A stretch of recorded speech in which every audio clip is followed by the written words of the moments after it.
core of its purpose. There are over 17,000 certified PGA professionals in the United States. One such pro has a connection to an LPGA Hall of Famer that hails from eastern Pennsylvania. Today, in fact, the man shot a 77. That's 3 years below his age. Rich Lerner has much more about this older pro. Boy, look at that old guy hit that ball, huh? Meet Henry Williams. Not bad for an old man, huh? At 80 years of age, Henry's a treasure. He's lived his life as a gentleman, competitor, and teacher. My father was a good teacher. He taught my sister how to be a champion golfer. He used to have a saying. He'd say, look at here, you got a little bird in there, little bird in your hand. You don't want to kill the bird. That's how light you hold the club, right? And of course, that stuck with me all through my career. That career began in 1932 as an assistant to his father at Lehigh Country Club in Allentown, Pennsylvania.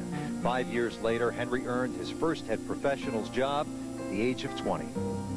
I started out as a pro greenskeeper, working on the golf course 8 hours a day, and at 5 o'clock I became the pro at Phoenixville Country Club for 2 years.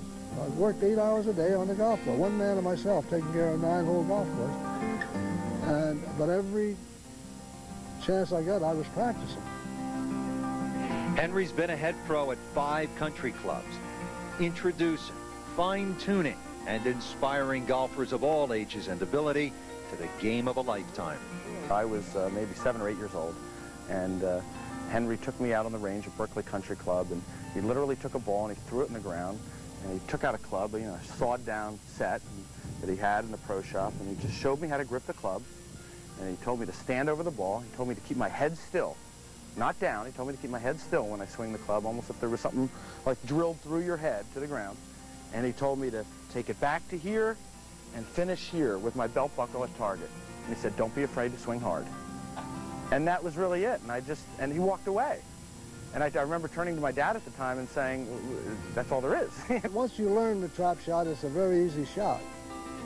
It's a very, very easy shot once you acquire the feel for it and realize how it should be played. See, most people have no idea. The beginner has no idea what to do in the sand.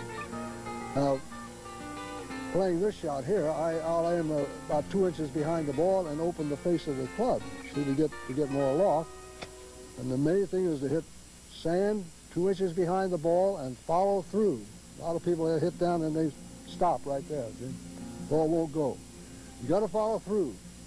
A great-grandfather and 11-time granddad, he often shoots his age. I take a slightly open stance, see, because I open the face, because I open the face of the club. Now, the sand's pretty wet right now, so I'm going to have to hit it pretty hard.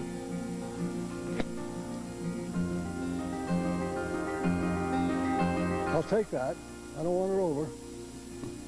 An accomplished competitor as well. Williams made it all the way to the finals of the PGA Championship in 1950, then a match play event. And one hole when I was playing Chandler Harper, I had him dead stymied. Chandler Harper was one of the best short game players that ever played. He could just knock that right over there like that, see? From 100 yards in, he was amazing. I could outdrive him 30 yards off the tee.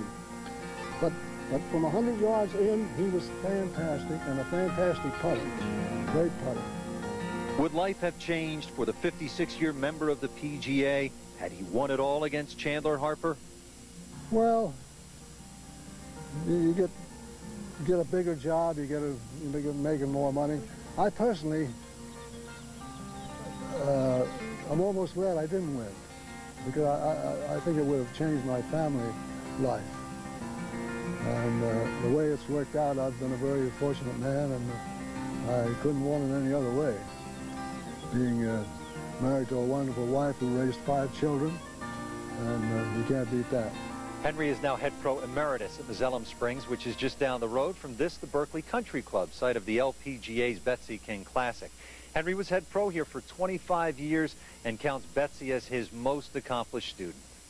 I didn't know him obviously in his prime, but I understand he was quite a player, almost won the PGA Championship, and he was always very nice to me. And the fact that he had you know, the professional experience of playing, I think helped him in helping me a little bit too, because he's been there as a player himself.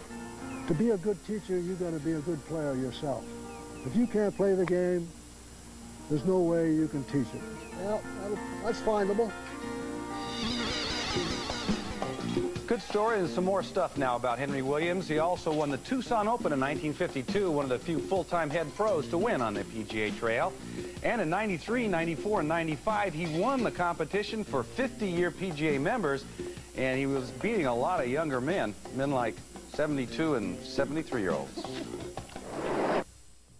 The first 20 years are the hardest. After that, it gets easy. After that, it's easy, huh? The first 20. Okay. Well, Henry, let's get into the 1950 PGA. Was at Scioto Country Club in Columbus, Ohio, correct? That's right. And that's, in fact, the club where Jack Nicklaus grew up. The PGA Championship, which is one of the 4 major championships in golf, it's recognized as that. But back then, it wasn't a 4-round stroke play tournament. It was a match play tournament. It was match play, and actually, we played 12 rounds. Now, today, these fellas go out and they play 4 days in a row, and they think they've done something. They haven't done anything. We played match play 12 rounds. The first 2 rounds were 18-hole matches, and then we went into 36-hole matches, of which I was fortunate enough to win and get to the finals. But getting to the finals was quite a trick, and you played some. Well, I played some. I played some former Masters champions. Claude Harmon, I played in one match, and Henry Picard.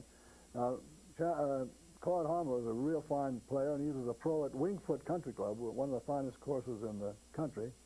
And I played him to the 38th hole. In other words, I played 2 extra holes, sudden death. And then the next match, I played Henry Picard, who was also a Masters champion.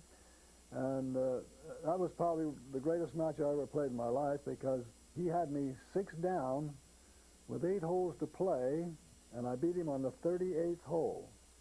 And the funny part of this story was that the following year I played in the National Open in Pittsburgh at Oakmont, and Henry Picard's sister was my scorer. And she told me the story that Mrs. Picard was following our match when we played the match, and after he had me about 4 or 5 down, she left to go home to make supper. And when Henry walked in the door with a big long face, she says, "What happened?" And he says, "He beat me." That was the funniest story I ever heard, I think. Well, that is pretty funny for you. I don't think it's so funny for Picard. But he still wakes up at night screaming. He said, "How did that guy ever beat me?" One thing I would like to say is that the measure of a man is frequently the way he's treated by his peers, and I can tell from personal experience, the times I did go to some pro-ams with Henry or see him at the various tournaments, that invariably the professionals who were there would come up to Henry and greet him with respect, admiration, and genuine friendship. And that's something in any profession that is rare to see that kind of accolades. And again, I want to thank Henry for being with me tonight. Thank you.